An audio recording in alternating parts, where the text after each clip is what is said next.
Kaixo, zer modu zaudete, espero de danak ondo egotea. Bueno, gaurkoan ni izango naizuen mintzagero laguna, eta bueno, ni pixka bat nire esperientzia kontatu honeko nizueke.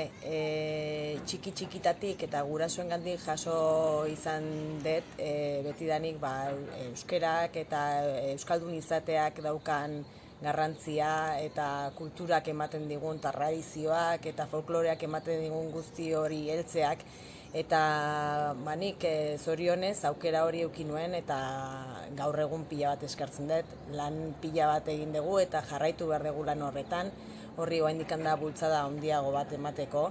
Baina, esaten dizuedan moduan, ni Lasarten bizi naiz, eta Lasarteko Erketze Euskal Dantzari taldean hasi ginen txiki-txikitatik dantzan. Dantzan edo algenuna egiten, ze badirudi ni behintzat bi hanka ezker nitula, eta dantzari oso trebean nintzanen, musikari bezala sartu nintzen, ez da?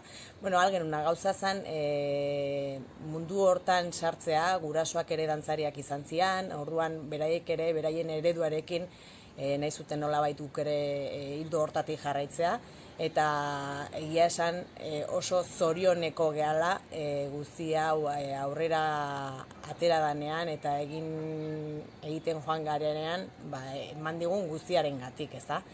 Esan bezala hori, txiki-txikitatik dantza eta folklore munduan sartuta egon naiz, gero adinak aurrera egin ala, bikotea, familia, hunditzen joan zeanean, hori utzin behar izan genuen eta pixka baztertuta utzi genuen, baina pixka bat esaten dez, beti egon da lotura hori eta irrika hori, ilusio hori eta samin hori, ez da, gauza horietan lanketan jarraitzeko.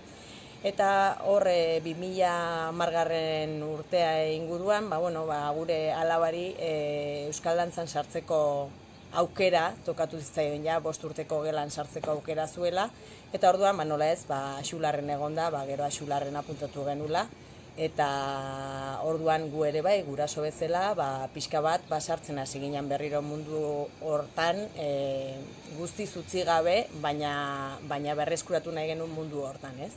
Eta,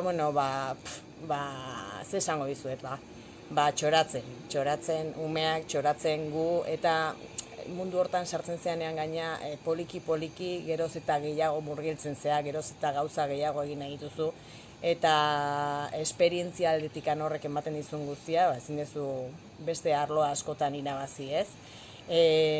Esan bezala hori, 2010 urtean hasi zen horizekin klaseak ikastolan jasotzen, eta, hasi ginen gu guraso bezala ere zertan lagundu genezaken, orduan, gure papela momentu hortan, eta momentu honetan esango nuke, gu gehala geroko familia, laguna, geroko laguntzaileak, geroko dantzariak orain, ze, urteak pasala, helduen taldea ere badaukagu, eta tope gabiltza hor, sekulako ilusioarekin, sekulako gogoarekin,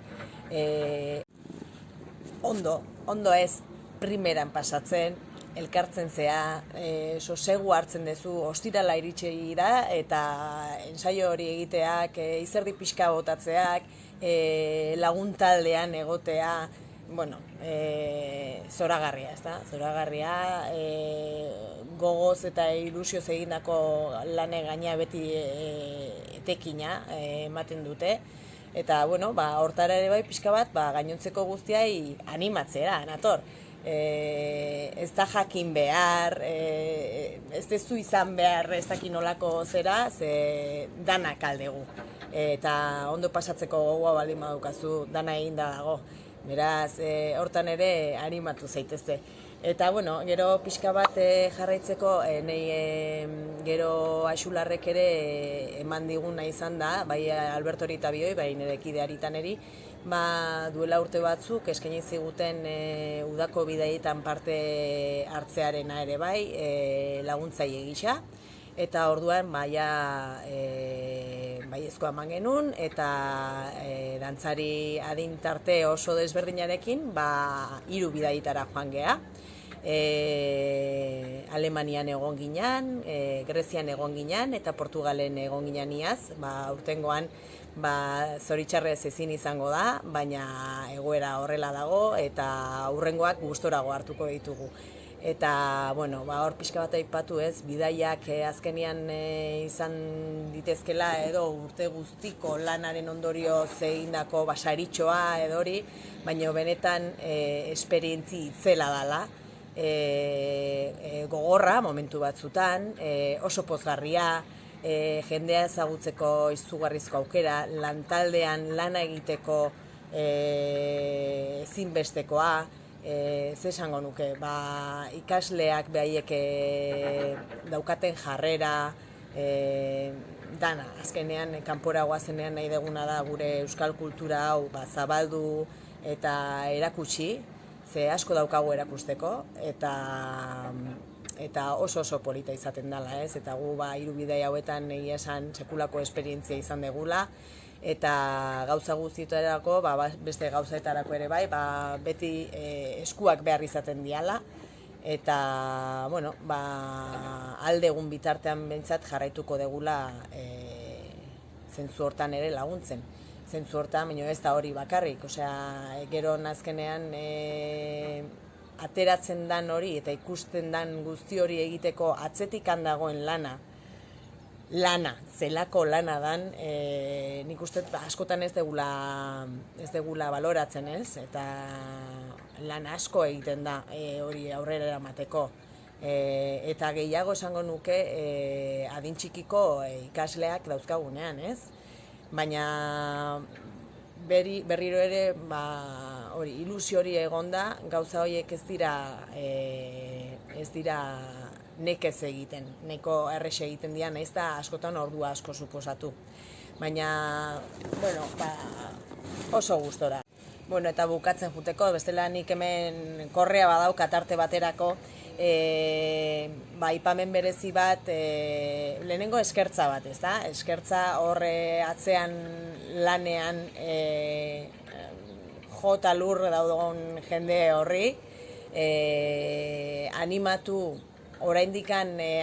ez dian hoiei laguntzera, beti eskertzen da laguntza, beti dago zeregina, eta hain gauden egoera ikusita,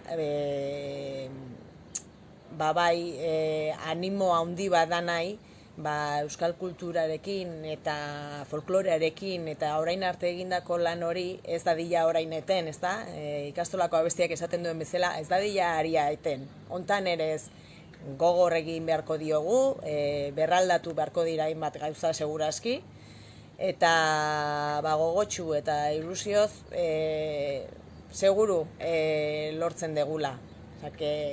Animo guztiei, musu handi bat, eta laizter plaza batean, ikastolako aretuan, edo kulturgune batean, edo zintokitan elkarri lehenengo musu eta bezarkada bat, eta gero fandango edo arainei bat dantzatu dezakegun. Aio!